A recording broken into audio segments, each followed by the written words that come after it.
Hello friends, ಇವತ್ತು ನಮ್ಮ kitchen ಚಾನಲಲ್ಲಿ ಸುರ್ನೋಳಿ ದೋಸೆ ಯಾವ ರೀತಿ ಮಾಡ್ಬೋದು ಅಂತ ನೋಡೋಣ. ಇಲ್ಲಿ ಒಂದು 6 ತಾಸು ನೆನೆಸಿರುವಂಥ ರೇಷನ್ ಅಕ್ಕಿನ ತಗೊಂಡಿದ್ದೇನೆ. ಅದಕ್ಕೆ 1 ಗ್ಲಾಸ್ ಅಕ್ಕಿಗೆ 1 ಚಮಚ ಮೆಂತೆ, 1 ಬೌಲ್ ಅವಲಕ್ಕಿ, ಮತ್ತೊಂದು ಸ್ವಲ್ಪ ತೆಂಗಿನಕಾಯಿ, ಮತ್ತು ನಿಮಗೆ ಸ್ವೀಟ್ನೆಸ್ ನೋಡಿಕೊಂಡು ಬೆಲ್ಲವನ್ನು ಹಾಕೋಬೇಕು ಫ್ರೆಂಡ್ಸ್. ಇದು ಅಕ್ಕಿನ ಒಂದು 6 ತಾಸು ನಾನು ನೆನೆಸಿದ್ದೇನೆ ಫ್ರೆಂಡ್ಸ್.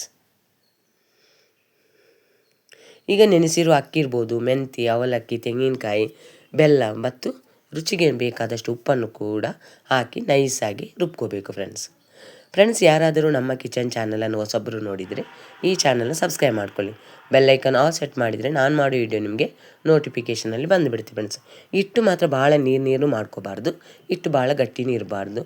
ನೀವು ಉದ್ದಿನಬೇಳೆ ದೋಸೆಗೆ ಯಾವ ರೀತಿ ರುಬ್ತೀರೋ ಅಷ್ಟು ರುಬ್ಕೊಂಡ್ರೆ ಸಾಕು ಫ್ರೆಂಡ್ಸ್. ಇದನ್ನೀಗ ಹಿಟ್ಟು ರೆಡಿ ಆಗೋದಕ್ಕೆ ಓವರ್ ನೈಟ್ ಮುಚ್ಚಳ ಮುಚ್ಚಿ ಬಿಡ್ತಿದ್ದೇನೆ ಫ್ರೆಂಡ್ಸ್. ನಿಮಗೆ ನಾನು ಮಾಡೋ ವಿಡಿಯೋ ಏನಾದರೂ ಇಷ್ಟ ಆದರೆ ಆದಷ್ಟು ಲೈಕ್ ಮಾಡಿ, ಶೇರ್ ಮಾಡಿ, ನಮ್ಮ ಚಾನಲನ್ನು ಸಪೋರ್ಟ್ ಮಾಡಿ ಫ್ರೆಂಡ್ಸ್.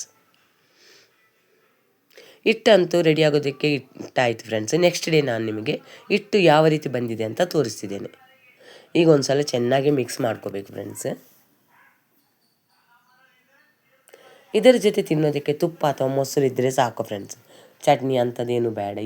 ಯಾಕಂದರೆ ಅದರಲ್ಲೆಲ್ಲ ಸ್ವೀಟ್ನೆಸ್ ತೆಂಗಿನಕಾಯಿ ಹಾಕಿರೋದರಿಂದ ತುಂಬ ರುಚಿಯಾಗಿರುತ್ತೆ ಫ್ರೆಂಡ್ಸ್. ಹಿಟ್ಟನ್ನು ಚೆನ್ನಾಗಿ ಮಿಕ್ಸ್ ಮಾಡ್ಕೊಂಡಾಯಿತು. ಈಗ ನಾನು ಕಾವಲಿನ ಬಿಸಿ ಆಗೋದಕ್ಕೆ ಇಟ್ಟಿದ್ದೇನೆ ಫ್ರೆಂಡ್ಸ್. ಅದಕ್ಕೊಂದು ಸ್ವಲ್ಪ ಎಣ್ಣೆ ಹಚ್ಕೊಂಡು, ಯಾಕಂದರೆ ನಾನು ನಾನ್ ಸ್ಟಿಕ್ ಕಾವಲಿನ ಯೂಸ್ ಮಾಡೋದಿಲ್ಲ, ಅದಕ್ಕೆ ಕಬ್ಬಿಣದ ಕಾವಲಿನ ಅಲ್ಲಿ ದೋಸೆ ಹಾಕ್ಕೊತಿದ್ದೇನೆ ಫ್ರೆಂಡ್ಸ್. ಎಷ್ಟು ನೀಟಾಗಿ ದೋಸೆನ ಎಬ್ಬಿಸ್ತೇನಂತ ನೀವು ಈ ವಿಡಿಯೋದಲ್ಲಿ ನೋಡ್ಬೋದು ಫ್ರೆಂಡ್ಸ್.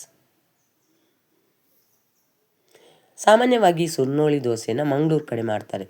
ಅಲ್ಲಿ ನೀರು ದೋಸೆ ಎಷ್ಟು ಫೇಮಸ್ಸೋ ಈ ದೋಸೆನೂ ಅಷ್ಟೇ ಫೇಮಸ್ ಫ್ರೆಂಡ್ಸ್.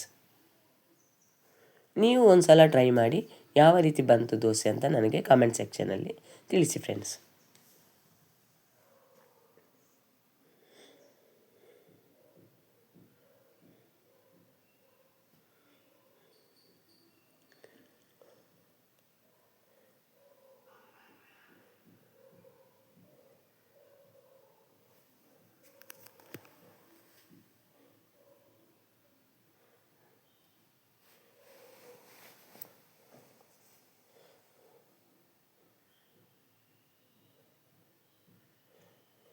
ನೋಡಿದ್ರಲ್ಲ ಫ್ರೆಂಡ್ಸ್ ಯಾವ ರೀತಿ ಸುರ್ನೋಳಿ ದೋಸೆ ಮಾಡಿದೆ ಅಂತ.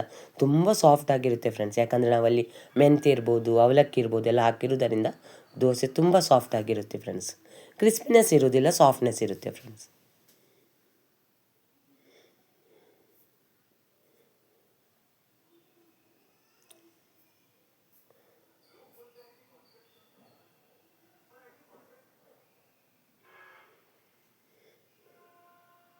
ಈ ವಿಡಿಯೋನ ನೀವು ನೋಡಿದ್ದಕ್ಕೆ ನಿಮಗೆ ಕೂಡ ತುಂಬ ಧನ್ಯವಾದಗಳು ಫ್ರೆಂಡ್ಸ್.